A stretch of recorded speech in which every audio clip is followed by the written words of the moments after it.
Assalamualaikum warahmatullahi wabarakatuh. Di sore yang cerah ini, saya kembali menyapa saudara-saudara, teman-teman semua.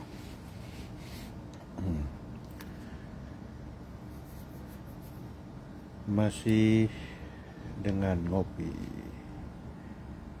ngobrol perkara Islam, iman, ihsan. Tapi ya sesuai dengan yang sudah saya pribadi alami. Mungkin diawali dengan paling awal itu adalah Islamnya ya.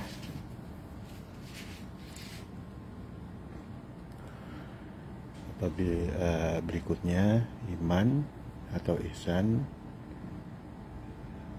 Ya sampai iman nih, insya Allah saya sudah mengalami.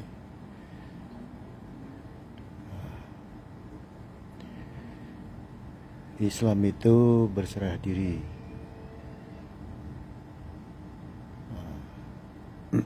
Orang secara logika sebelum berserah diri itu pasti ada alasannya.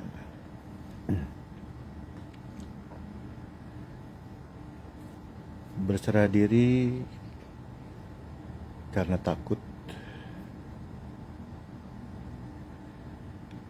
berserah diri karena apalagi ya, bermacam-macam ya alasannya. Ya misalkan ketika suasana perang misalkan, kita menyerahkan diri ke musuh ya karena takut. Ya kita berharap dengan berserah diri itu maka tidak akan dimatikan atau dibunuh oleh musuh.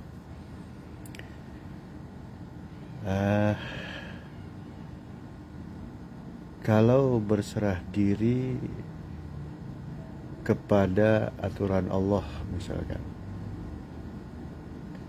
nah ini menarik untuk diurai. Kita menyerah kepada siapa? Kepada Allah dalam urusan agama dan Islam gitu kan, yang artinya adalah selamat atau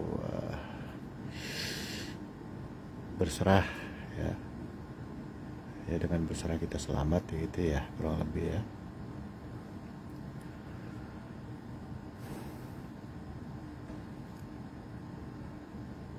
Kita berstatus Islam atau selamat di mana selamatnya? Kalau selamatnya versi jasmani misalkan, ya bisa sampai jasmani pun ikut selamat. Tetapi ada cerita-cerita atau kisah-kisah seperti Nabi Zakaria yang wafat terbunuh. Bahkan di Quran ada kan, bahwa orang-orang Yahudi itu membunuh nabi-nabi bighairil haq gitu ya, dengan tanpa alasan yang benar, tersebab nggak senang aja sama ajarannya karena mengganggu kepentingan mereka, para Yahudi dan lain sebagainya. Kemudian para sahabat secara jasmani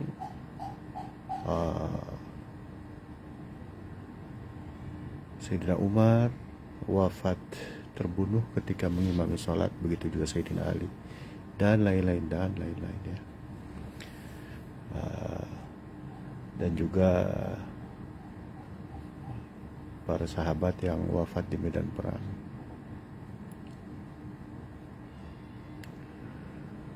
Kalau kita maknai selamat secara jasmani itu adalah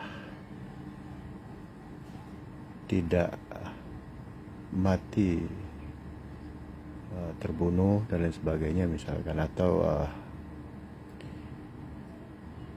mati sesuai, wafat sesuai keinginan kita gitu ya, belum tentu juga. Tapi yang dimaksud keselamatan itu adalah bisa jadi jasad kita itu wafat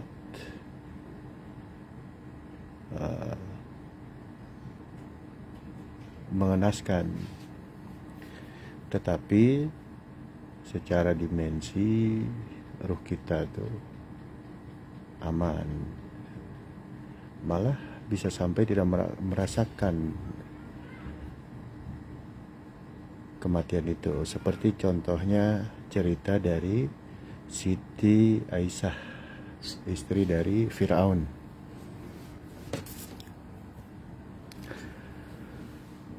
Dikisahkan beliau itu wafat direbus,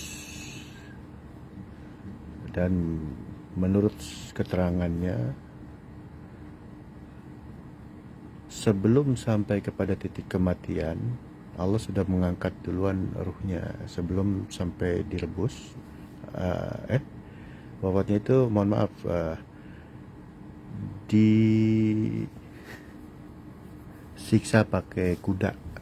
Jadi dibentangkan di padang pasir, kemudian kedua tangan dan kedua kakinya itu diikat ke kuda-kuda yang dipaksa untuk berlari ke berlainan arah.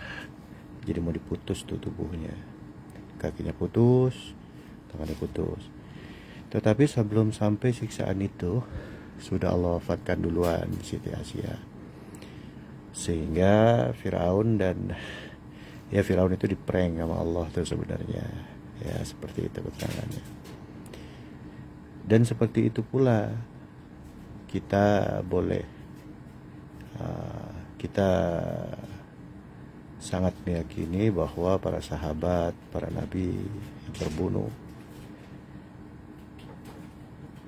dan juga para syuhada, sahabat-sahabat nabi yang terbunuh di medan perang itu, terbunuh seperti yang dialami oleh Siti Aisyah, yaitu sebelum sampai sabab kematiannya, ruhnya sudah keluar duluan.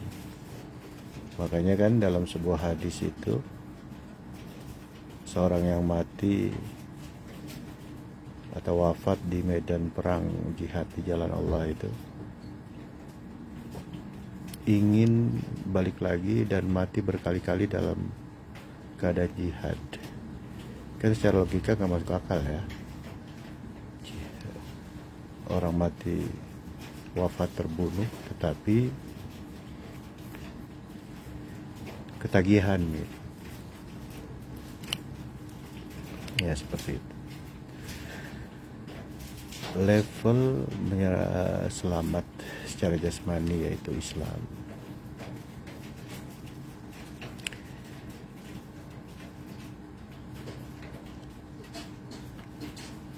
Jika kita menyerahkan diri tentu ada alasannya. Kalau saya pribadi kan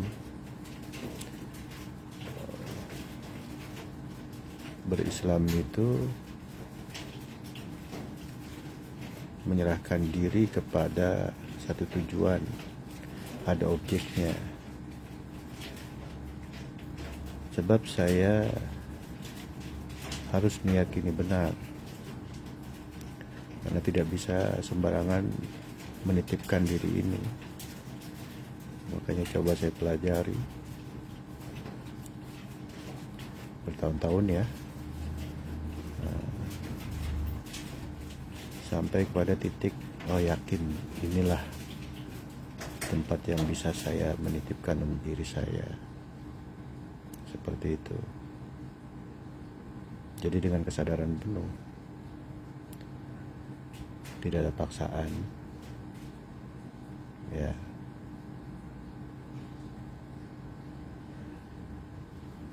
Nah setelah itu baru masuk iman, masuk tahap berikutnya yaitu iman. Ternyata iman itu bukan hanya yakin atau percaya.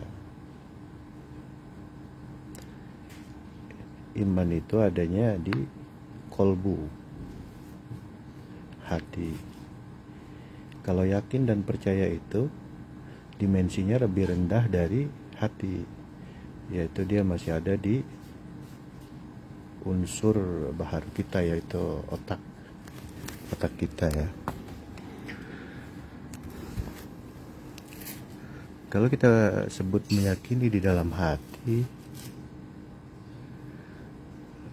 tidak, sebenarnya itu meyakini di otak kita, karena nalar otak kita aja itu, hasil olah otak kita, kepintaran, kecerdasan kita, sehingga yakin ya di otak juga itu.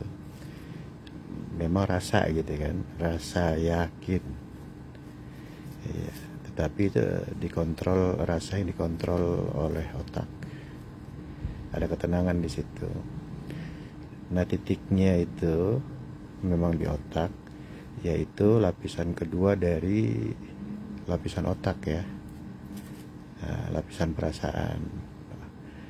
Karena kepala kita ini otak besar, kemudian ada lapisan bawahnya, itu lapisan kedua, cerebellum apa namanya.